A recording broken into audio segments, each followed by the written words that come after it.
Le sujet est très difficile. Je voudrais saluer quand même Elias pour une telle initiative. Je pense que c'est une première à parler d'un danger qui se présente en France et qui se présente en Europe.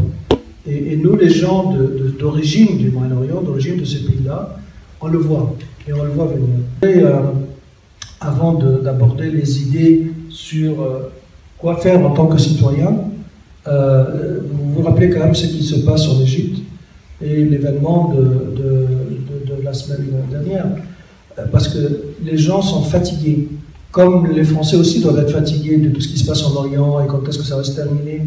Mais les Coptes en Égypte, les chrétiens d'Égypte, ils sont complètement désemparés. Et ils ne savent pas trop quoi faire. Même les Coptes en France, à Paris, on estime dans la région parisienne entre 60 et 100 000. À chaque fois qu'il y a un événement, depuis le temps de Moubarak, on manifeste, les gens manifestaient, essaient d'exprimer leur colère, font appel au régime qui est sur place pour dire arrêtez. Aujourd'hui, on n'est pas sorti d'un événement qui est l'événement suivant. Vous vous souvenez, les deux églises à Tanta et Alexandrie, avec des kamikazes. Et on a fait un rassemblement devant le Bataclan qui est symbolique pour montrer que c'était une question terroriste. Ce n'est pas une question des musulmans contre les chrétiens, mais c'est une question de terrorisme. Et donc on a choisi le Bataclan comme lieu symbolique. Et il y a eu plusieurs personnes qui ont venu exprimer leur solidarité par rapport à ce qui se passe. Le problème aussi est un problème médiatique. Je trouve que dans les médias, on n'aborde pas les sujets, on ne les exprime pas, on ne donne pas vraiment la situation réelle du terrain. Je vais vous donner un exemple. L'exemple de l'Égypte. En janvier 2011, c'est 18 jours où toutes les caméras, tout le journalisme sont axés sur la place Tahrir. Et c'était la révolution égyptienne. Donc janvier 2011. Bon, les frères musulmans ont pris le pouvoir. Morsi, frère musulman islamiste, est devenu président, entre guillemets, démocratiquement. Moi, j'enlèverais démocratiquement et je dirais plutôt fraudement. Moi, j'étais sur place aussi et j'ai vu comment les choses se passaient. Il y avait une volonté, je ne sais plus par quel rouleau compresseur, mais il y avait une sorte de volonté internationale que les frères musulmans prennent le pouvoir et l'a pris. C'était peut-être lié aussi à l'administration Obama-Clinton. Et le peuple égyptien leur en veut beaucoup à Clinton. Au bout de 2 ans, le peuple égyptien s'est réveillé. Il a découvert que ce Morsi, il ne travaillait pas pour l'Égypte, il travaillait pour lui-même et pour sa confrérie. Et donc, deuxième révolution dont on n'a pas tellement entendu parler en France ni en Europe. Il y avait quand même entre 20 et 30 millions d'Égyptiens dans les rues. Et comme en janvier ils ont dit Moubarak on n'en veut plus, 2 ans après ils ont dit Morsi on n'en veut plus. Résultat, il n'y avait que 2 forces, si vous voulez, c'était la force des frères musulmans et les militaires, il n'y avait pas de choix. Donc la population a fait appel aux militaires et c'est ainsi que SSI a pu avoir le pouvoir et donc c'était vraiment la joie de la majorité de la population égyptienne et encore aujourd'hui malgré toutes les difficultés du terrorisme et les difficultés économiques. Mais les gens qui vont en Égypte peuvent le constater sur place. Alors quand je dis médias, question que je pose, je pense qu'il y a certainement des journalistes, des gens des médias qui sont là. Pour quelle raison on a dépeint cette révolution comme coup d'État militaire? Terme qui est encore utilisé encore aujourd'hui. Ashton, qui était la présidente de l'Union européenne, est allée je ne sais combien de fois, 4 ou 5 fois, pour demander où se trouve Morsi. Je veux voir Morsi. Je ne sais pas de quel droit. Et puis elle continue à soutenir les frères musulmans pour dire il faut qu'ils reviennent parce qu'il était démocratiquement élu. Je pense qu'aujourd'hui encore, on a ce message-là. Alors, sur le plan des médias français, il y a un changement incroyable. C'est qu'à partir du moment où il y a eu la signature des contrats Rafale et les Mistral, hop, on n'entendait plus que c'était un coup d'État militaire. Et M. Sisi, on parle moins de maréchal, de général, et on parle plus de président. Et il n'était plus le coup d'État militaire, mais il était plutôt le président avec lequel il faut travailler parce qu'il lutte contre le terrorisme. S'il n'y avait pas eu les contrats militaires, des avions et des bateaux et des Mistral, est-ce qu'on aurait encore continué aujourd'hui à écouter le même message? Donc quel est le rôle? Je voudrais bien insister sur le rôle des médias, il est très important. Le rôle des journalistes, de la télévision, de la radio est très important parce qu'ils ne font pas que apporter des informations. Encore faut-il qu'ils les apportent correctement parce que les informations qui sont amenées de l'Orient, elles ont une certaine couleur qui ne reflète pas la réalité du terrain. Je me demande pourquoi. On m'a dit à un moment donné dans un forum de médias qu'il n'y a pas assez de correspondants arabophones qui se trouvent sur place et qu'il n'y a pas assez d'images et donc l'information n'est pas, pour cette raison-là, n'est pas traitée correctement. Moi, je n'y crois pas trop. Je pense que quand il y a, de toute façon, il y a des correspondants un peu partout dans le monde arabe, et je salue encore l'Orient du jour parce que à travers ce journal, on a des informations très précises. Donc voilà, le rôle des médias est très important. Il faut que cette histoire de terrorisme et même le sujet d'aujourd'hui ne peut pas être indépendant de ce qui se passe en Orient. Donc si je prends maintenant Manchester, ce qui s'est passé à Manchester et ce qui s'est passé à Ménia, ce sont les deux derniers événements sur des attaques terroristes.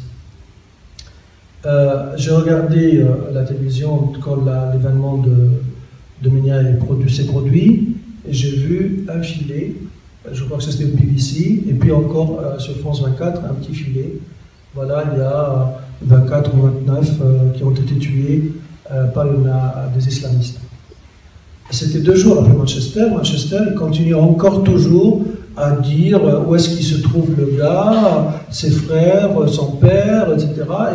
Et des informations qui étaient vraiment inutiles.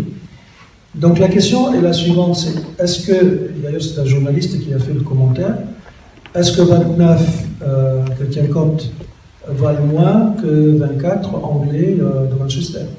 Pourquoi les médias traitent les choses différemment? Bon, il se fait qu'après, il y a eu des programmes, des interviews, etc., un peu plus poussés, mais ça ne vaut pas vraiment ce qui s'est passé à Manchester. Donc sur ce qui se passe au Moyen-Orient, sur les attaques terroristes qui sont du même but, ils ont les mêmes objectifs. Ils veulent mettre du chaos un peu partout, pour qu'ils puissent, eux, avoir un peu plus de place. Le but en Égypte est un peu différent, parce que la relation entre chrétiens et musulmans est bonne. Et quand je dis musulmans, je ne dis pas islamiste. C'est un terme qui vient maintenant pour les différencier des musulmans.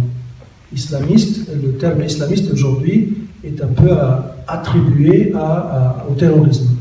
Et donc ce sont des gens extrémistes, fanatiques, qui croient qu'à une seule chose, que leur religion à eux, leur islam à eux, c'est le meilleur du monde et qu'il faudrait que petit à petit, progressivement, l'Occident et le monde entier deviennent, selon les méthodes dans la charia, appliquer la loi islamique. Leur but est affiché. La méthode est écrite. Il y a même un livre qui est équivalent de Mein Kampf, c'est-à-dire un peu qu'est-ce qu'ils veulent que ça se produise. Je crois que c'est la gestion de la sauvagerie, je crois. Et dans ce livre-là, ils disent exactement ce qui se passe aujourd'hui. C'est-à-dire mettre du chaos, mettre du désordre un peu partout en Occident, et que la population en a ras-le-bol et se révolte un peu contre le régime qui existe. Et c'est comme ça que petit à petit, ils prennent un peu plus de place pour aboutir à leur objectif. Et c'est écrit, ils l'ont écrit, ce sont les gens d'Al-Qaïda qui ont écrit ce livre. Donc, pour revenir à la réaction sur quoi faire, les Égyptiens, ils ont eu confiance dans le régime actuel. Et c'est un régime qui est un peu exceptionnel sur le plan du terrorisme islamiste. C'est quand même des musulmans. Sisi, la majorité des gens du pouvoir sont des musulmans. Le président est allé à Al-Azhar et il leur a dit: nous avons exporté l'idéologie de haine dans le monde. Une phrase très importante. Il faut qu'on change le discours religieux et il faut qu'on ait une révolution religieuse. On n'a pas ça dans l'histoire contemporaine et dans le passé, que quelqu'un qui a le pouvoir, qui va à Al-Azhar en face du grand imam d'Al-Azhar. Al-Azhar, si vous voulez, c'est la mosquée d'Al-Azhar, elle a 10 siècles. C'est l'institution la plus renommée, la plus sérieuse de l'islam sunnite, qui est la majorité des musulmans dans le monde. Et donc, quand un président qui va et qui dit ça à l'imam d'Al-Azhar, c'est parce qu'il y a des millions, qui sont sortis avec des diplômes de théologie d'Al-Azhar et qui sont allés dans leur pays d'origine, en Asie, en Afrique, partout. Et donc le problème qui se dit aujourd'hui en public, dans les télévisions, les radios, les journaux, qu'est-ce qu'on enseigne à Al-Azhar aujourd'hui? Il y a à peu près 400 000 par an qui sortent avec un diplôme, et dans les écoles, et l'enseignement a un problème. Les gens le disent, le savent, donc ils cherchent les livres, ils ouvrent la page, et puis quand ils disent il faut chercher les juifs et les chrétiens, massacrez-le, tuez-le, ouvrez le ventre, excusez-moi, mais cherchez le foie, ou je ne sais pas, mangez-le cru, enfin bon, il y a des choses incroyables, mais qui sont enseignées. Donc, ces choses-là, il faut qu'il y ait une certaine réforme. Parce que quand on dit de la prévention, parce qu'il y a des actions correctives, c'est ce qui se fait aujourd'hui en Europe, il y a un massacre, Bataclan, Charlie Hebdo, en Angleterre, enfin dans tous les pays maintenant, il n'y a pas un seul pays qui est épargné. Nous avons un schéma pratiquement standard. Les gens sont en colère, phénomène de solidarité, tout le monde vient, des fleurs sont posées quelque part, et puis on est en train de chercher les gens et on donne beaucoup plus de détails, et petit à petit on l'a oublié, et puis on n'en parle plus. Et quelques mois plus tard, ça recommence. Et ainsi de suite. Et alors les actions, c'est où sont les terroristes, il faut les arrêter, il faut les suivre, la logistique, on met plus de police dans les rues pour montrer que voilà, on s'en occupe. Et là, je dirais que c'est de l'aspirine. C'est augmenter le nombre de policiers, c'est pas là le problème. On va enlever un peu de douleur, mais le virus reste là.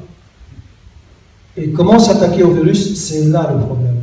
Et que faut-il faire en France, et qu'est-ce que la solution est entre la main des musulmans. C'est pas moi qui suis d'origine copte chrétienne qui va donner des propositions, parce que ça serait un peu trop insolent. Mais le christianisme a connu aussi dans l'histoire la réforme, quand l'Église a un peu exagéré dans son pouvoir. Il y a eu Luther, il y a eu Calvin, il y a eu quand même une réforme qui a donné du sang, et finalement aujourd'hui, protestants, catholiques, orthodoxes, tout le monde se parle. Donc quand on dit une expression que j'entends souvent, l'islam n'a rien à voir avec ça. Un acte terroriste, l'islam n'a rien à voir. Mais non, l'islam a à voir avec ça. Les gens qui sont en train de dégorger, vous savez, dans un des détails qui n'a pas été dit sur les 29 coptes arméniens, c'est qu'ils les ont sortis de la voiture, ils n'ont pas mitraillé dans la voiture, ils les ont sortis de la voiture. Ils leur ont demandé de dire une shahada. Ça veut dire reconnaître en une phrase que Allah est le Dieu et que Mohammed est le prophète. Ils ont refusé de dire la shahada. Et hop, ils ont été tués. Donc le message est clair. Ils ont été tués, bien sûr pour des raisons politiques, etc. Mais la première, c'est parce qu'ils étaient chrétiens et qui refusaient de nier leur foi. Alors, ces gens-là, pourquoi ils pensent comme ça? La question, elle est là. Et je suis content qu'il y a quelqu'un qui va peut-être en parler.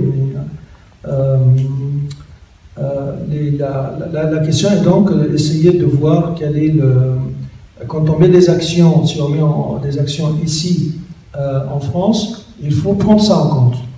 Qu'il y a une certaine idéologie, c'est une idéologie qui est résulte de haine, et qu'il faudrait essayer de protéger les gens, et généralement c'est des gens faibles, hein, quel que soit le milieu social, etc., et qui ont très facile à essayer de radicaliser.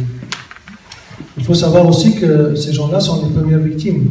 Ceux qui se frappent dans le kamikaze, il est les victimes de celui qui l'a incité à le faire. Et celui qui l'a incité à le faire, il ne le fera pas, lui. Lui, il va commanditer, il va donner des ordres pour que là, ce sont des autres qui vont le faire.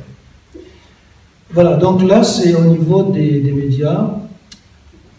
Si je reviens sur des méthodes de ce qu'on pourrait faire en France, en novembre 2015, il y a 7 imams qui sont venus en France. Ils sont venus d'Australie, d'Espagne, de Pologne, de Liban, d'Égypte et même de France. Ce sont des imams qui sont très éclairés et qui ont, donc moi j'ai facilité un peu les rencontres, mais je n'ai pas eu tellement d'interventions, je les ai laissés parler, j'ai traduit quand il fallait, mais ils sont allés au Parlement européen, on les a amenés aussi à l'Assemblée nationale, au Sénat, au ministère de l'Intérieur, au ministère des Affaires étrangères, ils ont été reçus partout, ils ont été applaudis partout. Le président de la Fédération protestante de France, il a dit « Je travaille avec les musulmans depuis 40 ans. » Et c'est la première fois que j'entends parler, que j'entends de cette façon-là, parler de cette façon-là, parce que c'est des gens qui disaient « Voilà ce qu'on pourrait faire. » C'est des gens qui peuvent donner des conférences, qui peuvent...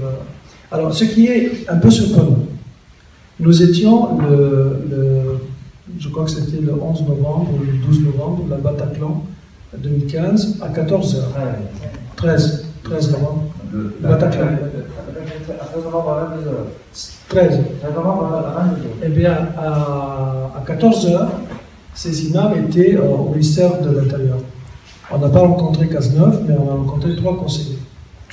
Et il lui disait, en France, la France est en danger parce que vous avez laissé à la tête de plusieurs mosquées, pas toutes, mais plusieurs mosquées, des gens qui prêchent la haine, et ces gens-là, ils vont faire sortir des terroristes, et ils vont attaquer la France.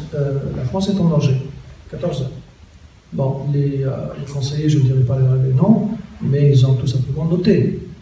Et puis ils ont dit, nous avons une liste d'imams en France qui sont dangereux. Ben, on leur a pas dit, donnez-nous la liste. Bon, notez ce qu'ils disaient, tout simplement. Bon, ces gens-là, je dirais, sont vraiment un potentiel extraordinaire. Et en Égypte, il y en a des milliers comme ça. Ils ont créé un mouvement qui s'appelle les experts de l'islam pour la paix contre la violence. Et c'est des gens qui risquent leur vie, hein, parce qu'ils donnent des messages contraires à ce que les gens veulent que ça se répande. Très courageux. Alors, comme je dis, ils ont été applaudis partout, là où ils étaient amenés en France, en Europe, mais il n'y avait pas que l'applaudissement. Comment les soutenir, comment les utiliser, comment prendre les propositions qu'ils faisaient pour sortir et éviter que les gens se radicalisent. Ils ont fait beaucoup de propositions, mais ils ont reçu que des applaudissements. Des félicitations, mais allez travailler, vous êtes courageux, c'est bien, mais pas plus. Je pense que ces gens-là ont besoin d'être soutenus. Et en Égypte, je dis, il y a énormément de laïcs et de religieux musulmans qui sont très courageux. On les voit à la télévision, on les voit dans les journaux, des articles, et qui s'autocritiquent avec courage, qui disent, si on n'attaque pas le sujet dans le fond, on n'avancera pas. Et quel est le soutien d'Occident là? Il est zéro. Pourquoi ne prenons pas l'initiative d'El Sisi, qui est une initiative historique, quand il dit qu'il faut qu'Al-Azhar fasse une sorte de réforme, il n'a pas bougé, hein, ça fait 2 ans. Al-Azhar n'a pas bougé. C'est clair, et il est maintenant très attaqué d'ailleurs. Il n'a pas bougé, il y a des raisons. Hein, si c'était comme ça depuis des siècles, ben, on ne bouge pas une citadelle comme ça du jour au lendemain. Mais avoir un régime musulman qui dit que nous avons un problème qu'on voudrait corriger, qui lutte tout seul contre le terrorisme, tout seul, parce que les frères musulmans et les salafistes, c'est quand même au régime d'Égypte. Et ils sont attaqués par l'Est côté Sinaï, l'Ouest côté Libye, et encore intérieurement, un peu les gens, le restant des frères musulmans, qui quand même œuvrent encore à déstabiliser le pays. Donc aujourd'hui, je pense que si on veut que le terrorisme soit plus fortement attaqué par les Occidentaux, il faudrait qu'ils penchent un peu le regard sur l'Égypte. D'ailleurs, l'Égypte, c'est quand même le pays le plus important au niveau de l'armée, au niveau de la population, il y a 90 millions. C'est là où il y a la communauté chrétienne la plus importante. On a toujours essayé de diminuer le nombre. Hein. On parle de 4-5 millions, il y a 15 millions de chrétiens. Donc 15 millions, c'est quand même quelque chose. Hein. Ça pèse. Et les islamistes le savent. Ils essaient de dégoûter les chrétiens pour qu'ils partent. Ils disent que vous êtes que 4 ou 5 millions et vous êtes amenés à disparaître, qu'il y a des conversions tous les jours, que les gens s'en vont parce qu'ils n'aiment pas l'Égypte, etc. Donc ils font tout pour les dégoûter. Et parmi leurs actions, évidemment, c'est ce type de choses, aller à l'église. Ils utilisent toutes les formes. Hein. Si on voit à l'Arish, côté Sinaï, ils ont attaqué les maisons et ils ont laissé des papiers en disant « vous quittez l'Arish, sinon vous êtes tués ». Donc il suffit de tuer 7 ou 8 et hop, toute la population égyptienne de l'Arish est partie. Voilà une méthode. Deuxième méthode, des kamikazes à l'église. Hein, des gens qui vont que prier pour prier et hop, ça fait sauter l'église et donc les gens sont plus, ils ont plus effrayés. Et donc ça donne envie de partir. Et puis la troisième méthode, c'est aussi celle que vous avez vue à Ménia, et ben on les mitraille. Cela, c'est en plus de la difficulté quotidienne. Hein, ils ont tout fait pour écarter les chrétiens de la société égyptienne.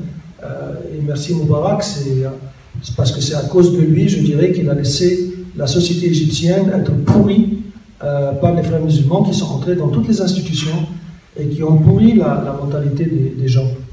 Moi, je trouve qu'en 30 ans, la mentalité est devenue quand même, malgré qu'elle soit à base très tolérante, il y a quand même une sorte de fanatisme qui n'existait pas il y a 30 ans. Et là, c'est sûr qu'ils ont des méthodes pour fanatiser les gens.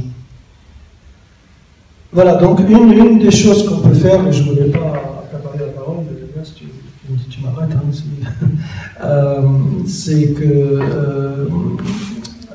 c'est qu'il faudrait que des Français d'origine musulmane mettent main dans la main avec des gens, surtout des chrétiens d'origine du Moyen-Orient, main dans la main, et voir qu'est-ce qu'on peut faire. Il y a beaucoup d'idées qui peuvent sortir, parmi lesquelles faire venir ces laïcs ou ces imams éclairés de différents pays du Moyen-Orient. Je voudrais dire qu'en prenant l'île de France comme un cas d'espèce, nous avons voulu que ça ne se limite pas uniquement géographiquement à l'île de France, mais l'île de France étant, comme je me disais tout à l'heure, je voudrais le répéter devant Patrick, elle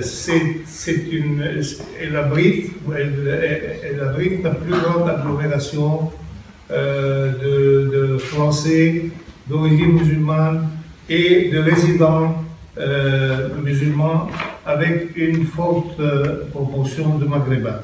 Donc, si nous parlons de l'île de France, C'est d'abord parce que Patrick est très sensible à cette question, et ensuite parce qu'ils nous ont encouragés à organiser cette réunion et peut-être d'autres conférences aussi. Alors Patrick, je te passe la parole et en définissant, bien sûr, tu peux traiter des aspects que tu juges utiles, mais le cadre de notre discussion aujourd'hui, c'est est-ce que nous avons le devoir en tant que citoyens d'intervenir, nous-mêmes indépendamment des autorités, d'intervenir pour bloquer cette vague de folie meurtrière qui menace notre société. Merci Monsieur le Président. Effectivement, j'ai souhaité soutenir, y compris financièrement, cette manifestation parce qu'elle me semblait extrêmement importante. Elle me semblait importante parce que ce sont des experts qui s'expriment sur ce sujet, ce sont des spécialistes qui s'expriment sur ce sujet. Tu es un des plus fins connaisseurs de cette question, à la fois en Orient et ici, puisque tu es un observateur aguerri de la situation de notre pays. Puis, est-ce qu'il faut laisser les citoyens s'exprimer? Bon, on pose la question à Daman. Daman n'attend pas qu'on lui donne l'autorisation pour agir et pour, j'ai quelques exemples en tête, prendre le contre-pied et tacler ceux qui ont des propos, des positions contraires aux valeurs de la République. Et ça me semble extrêmement important. Et je salue les efforts de Jean Maher. Jean Maher qui est secrétaire général de la Credo. Jean Maher qui a réuni un certain nombre d'imams venant de différents pays pour... Il en a parlé tout à l'heure. Voilà, donc on ne revient pas dessus. Moi, ce que je veux dire simplement, c'est que c'est bien que cette conférence se tienne. Pas grand-chose à dire, sauf sur un point, mais c'est bien que nous ayons aussi les actes de cette conférence pour pouvoir bénéficier de vos propositions. Moi, sur l'Île-de-France, la remarque que je fais, je viens d'hériter le budget politique de la ville pour financer les associations. C'est 2 millions d'euros. Et sur ce budget, je me suis aperçu l'an dernier, c'est un budget en fait où on finance en quartier politique de la ville les associations à travers les maires. On donne donc l'argent aux maires et ce sont les maires qui choisissent les associations qu'elles vont subventionner. Je me suis aperçu de deux choses, une que je connaissais, une autre dont j'ai eu confirmation. La première, c'est qu'en politique de la ville, toutes les interventions, aussi bien en investissement qu'en fonctionnement, sont pour les associations et pour les hommes. Quand on construit un équipement sportif, c'est pour les hommes. Et généralement, et souvent, les femmes sont exclues de ces équipements-là. Lorsqu'on finance en fonctionnement les associations, c'est des associations d'hommes. En fait, quand on regarde au plus près, à quelques exceptions près, les financements qui sont accordés par les maires, on s'aperçoit que ce sont des financements qui vont surtout aux grands frères. Comme s'il s'agissait de les tenir qui s'occupent et d'acheter une sorte de paix sociale. Et toutes les associations, par exemple, de femmes qui luttent pour leurs droits dans ces quartiers-là, qui luttent pour leur visibilité, qui luttent pour leur présence dans l'espace public, présence dans le sport, présence défense d'un certain nombre de droits, ne sont jamais financées. Donc cette année, j'ai fait voter une délibération où aujourd'hui, ce ne sont plus les maires qui décident, c'est un appel à projet. C'est un appel à projet, les associations y répondent directement en quartier politique de la ville. Nous l'avons fait sur 3 thèmes. Le premier thème, bien évidemment, les valeurs de la République et de la laïcité, en encourageant les associations qui vont répondre à cet appel à projet à aller en justice contre des imams qui tiendraient des discours contraires aux valeurs de la République. Nous financerons des procès contre des attitudes ou contre des pratiques, toutes les pratiques, excision, toutes les violences faites aux femmes, toutes les pratiques liées au refus de scolarité imposée, au port du voile intégral forcé, toutes les pratiques en fait qui excluent les femmes de l'espace public et qui les maintiennent dans une situation marginale dans ces quartiers. Et le troisième élément, bien entendu, c'est un aspect traditionnel de la politique de la ville, c'est évidemment l'apprentissage du français, les clés de la réussite, parce que nous avons quelques sujets particuliers dans ces quartiers-là. Mais ce sont 2 millions d'euros cette année qui vont être complètement réorientés par cet appel à projet.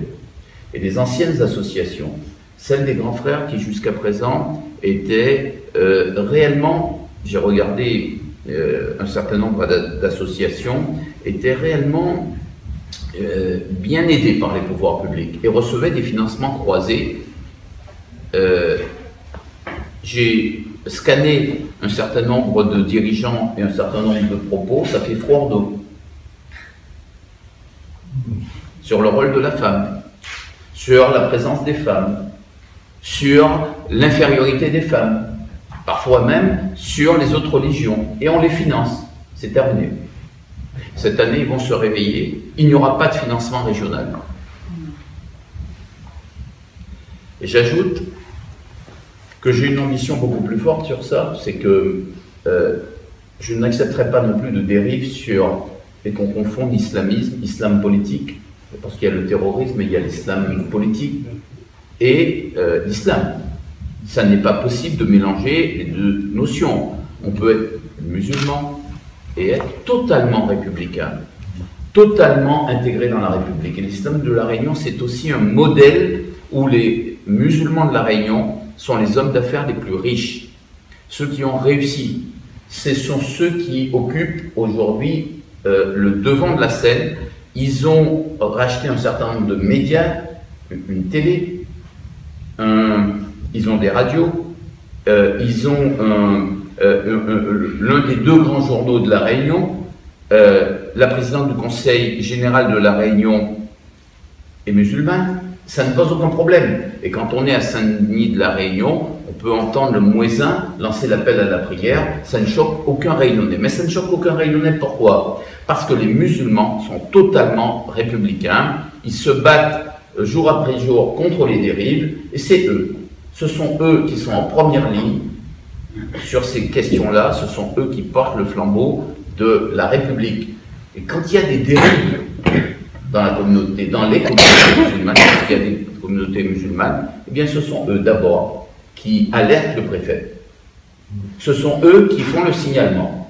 Et ce sont eux, lorsqu'il y a des attentats, prennent l'initiative des manifestations. Ce sont les leaders sur ces questions-là. Ils sont plus intransigeants que n'importe qui, ici dans l'Hexagone, sur ces questions-là. Et c'est pour ça qu'à La Réunion, il n'y a pas de sujet, parce que ce sont des républicains. Ils sont 5 à 6% de la population, ils occupent tous les postes d'encadrement, politique, administratif, profession libérale et surtout les entreprises, et ils sont aimés, parfois jalousés, mais respectés sûrement. Donc ici, mon objectif est simple, c'est de faire en sorte de réorienter nos financements. J'ai fait aussi un appel à projet discrimination, c'était il y a quelques mois, et j'ai donné 600 000 € à la lutte contre les discriminations. Parce que, oui, il y a une injonction de désarmer ceux qui nous combattent et d'armer, de réarmer ceux qui nous défendent nos valeurs et propagent nos valeurs. Mais il y a aussi une injonction à lutter contre toutes les discriminations, pour ne pas laisser le sentiment à telle ou telle communauté qu'on accepterait que des discriminations se tiennent dans notre pays. Donc j'ai fait un appel à projet sur d'abord l'emploi, le logement. Sur l'emploi et le logement, je demande du testing et des poursuites pénales. Et je finance les procès contre ceux qui auraient pratiqué la discrimination sur les origines, sur la religion, sur l'âge, etc. Parce qu'il nous semble important d'être intransigeant. Dans le pacte républicain, la discrimination doit être bannie. Nous sommes intransigeants sur ces questions. Deuxième élément, donc, et c'est tout à fait nouveau, la région n'avait pas une telle politique offensive. La région, dans le passé, se contentait de pratiques, d'échanges d'informations, de bonnes pratiques. Voilà. Aujourd'hui, c'est l'offensive, ce sont des procès, et nous mettrons sur la place publique avec les associations, gauche et droite, confondues. Moi, je regarde le travail qui est fait et la compétence, et je travaille avec ceux qui avancent sur ces questions, comme SOS Racisme, comme la Maison des Potes et comme bien d'autres associations. Dans cet appel à projet, il y avait aussi un autre élément, c'est les atteintes aux biens ou aux personnes en raison de leur origine ethnique, religieuse. Et j'avais mis chrétiens, juifs, musulmans. Ça veut dire que vous attaquez quelqu'un, vous l'insultez dans la rue, sale arabe, sale chrétien. L'association a les moyens financiers d'aller en justice et de demander des comptes. Parce qu'aujourd'hui, ce qui manque, c'est l'argent pour payer des procès. Eh bien, aujourd'hui, avec la région Île-de-France, avec Valérie Pécresse, l'argent n'est plus un problème pour ceux qui défendent nos valeurs, l'argent n'est plus un problème pour ceux qui, sur ces questions-là, sont intransigeants et sont du côté de la République. Voilà. Le dernier aspect, c'est que, s'agissant des maires qui continuent, MAIRES, qui continuent à jouer, mais à droite comme à gauche. Parce que là, pour le coup, j'ai regardé les subventions qui sont données, à droite comme à gauche, continuent à jouer le jeu, entre guillemets, des grands frères. C'est-à-dire de ceux qui tiennent les quartiers. Eh bien, ceux-là, ils vont avoir une surprise. D'abord parce qu'ils n'auront plus de financement cette année, mais aussi parce que l'an prochain, j'ai l'intention de créer une tête de réseau avec une association qui va permettre à toutes ces associations qui travaillent dans le même sens en direction de la République, en donnant à cette association des moyens pour avoir un siège social, pour avoir des avocats et pour former les autres associations, de manière à pouvoir coordonner tout le travail qui est fait sur ces questions. Donc voilà ma petite expérience, c'est ce que je voulais dire. Je ne veux pas me substituer à vous et me substituer à ce que vous pouvez faire, même si j'ai été en Asie centrale, j'ai écrit une thèse en sciences politiques sur l'islam en Asie centrale. J'ai vu comment en Asie centrale, dans le Caucase, ailleurs, comment on faisait, comment l'islam était travaillé par les gouvernements, quels outils ils avaient mis en place. Il y a des choses qu'on ne pourra jamais prendre parce que ce ne sont pas des États démocratiques, mais il y a des choses qui peuvent qui peuvent aussi servir d'expérience. Mais vous êtes beaucoup plus expert que moi sur ces questions, donc c'est votre réflexion qui m'importe. Merci Patrick. Je vous propose maintenant un café.